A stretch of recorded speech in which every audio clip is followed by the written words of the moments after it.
आप इस वीडियो को देखने वाले हैं, यह पहले से ही लिखा जा चुका है। हर हर महादेव दोस्तों दुनिया में दो तरह के लोग होते हैं। एक वो जो भाग्य में विश्वास करते हैं और मानते हैं कि जो भाग्य में लिखा है वह होकर ही रहेगा, और दूसरे वो जो भाग्य में भरोसा नहीं करते और कहते हैं कि भाग्य कुछ नहीं होता, सब कुछ कर्म होता है और इंसान के कर्म ही उसके आगे का जीवन निर्धारित करते हैं। लेकिन यह दोनों लोग भी समय समय पर अपने विश्वास से डगमगाते हैं और सारी जिंदगी कर्म और भाग्य के नाम के इन दो बिंदुओं की दूरी पर घूमते रहते हैं, और एक दिन इस संसार और उसके सारे सवालों को यहीं छोड़कर चले जाते हैं। इस वीडियो में हम जानेंगे कि क्या भाग्य पहले से ही लिखा जा चुका है या कर्म के आधार पर भाग्य निर्धारित होता है। दोस्तों, उससे पहले कमेंट में हर हर महादेव जरूर लिखें ताकि उनकी कृपा आप पर बनी रहे, और अगर चैनल में नए आए हो तो चैनल को सब्सक्राइब कर दे।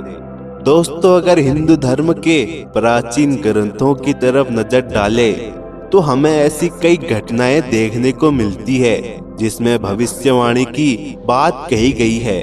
लेकिन भविष्यवाणी करना तभी संभव है जब भाग्य पहले से ही लिखा जा चुका हो। जैसे इस बात की भविष्यवाणी पहले ही हो चुकी थी कि देवकी का 8वां पुत्र कंस का संहार करेगा।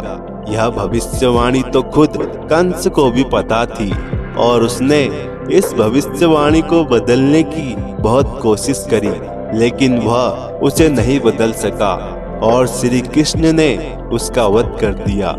ऐसे ही रामायण में भी दुर्वासा ऋषि ने दशरथ जी को पहले ही बता दिया था कि उनके पुत्र राम को 14 वर्ष का वनवास भोगना पड़ेगा। गुरु मंतंग को भी पता था कि एक दिन श्री राम उनके आश्रम में आकर सबरी को दर्शन देंगे, और यह सब सच भी हुआ। हमारे इतिहास में ऐसे बहुत से ऋषि मुनि हुए हैं जो त्रिकाल दर्शित है, जो ध्यान साधना द्वारा भविष्य देखने की क्षमता रखते थे। लेकिन कुछ भी भविष्यवाणी तभी की जा सकती है जब कोई भविष्य जैसी चीज मौजूद हो। अगर कुछ हुआ ही नहीं है तो पहले ही स्पष्टता के साथ बताया कैसे जा सकता है। इस बात से यह साबित होता है कि हमारे साथ जो कुछ भी हो रहा है वो पहले से ही निर्धारित किया जा चुका है। अभी आप यह वीडियो देख रहे हो, यह पहले से ही लिखा हुआ था कि आप इस तारीख को इस समय पर यह करेंगे। अब आप कहेंगे कि आप चाहे तो इसे अभी देखना बंद कर दोगे और कुछ और कार्य करने लग जाओगे, लेकिन यकीन मानो दोस्त, आप जो भी कार्य करोगे वो भी पहले से ही निर्धारित होगा। इसलिए आप अगले क्षण चाहे जो कुछ भी करो वह वैसे ही होगा जैसा कि पहले से ही लिखा हुआ है।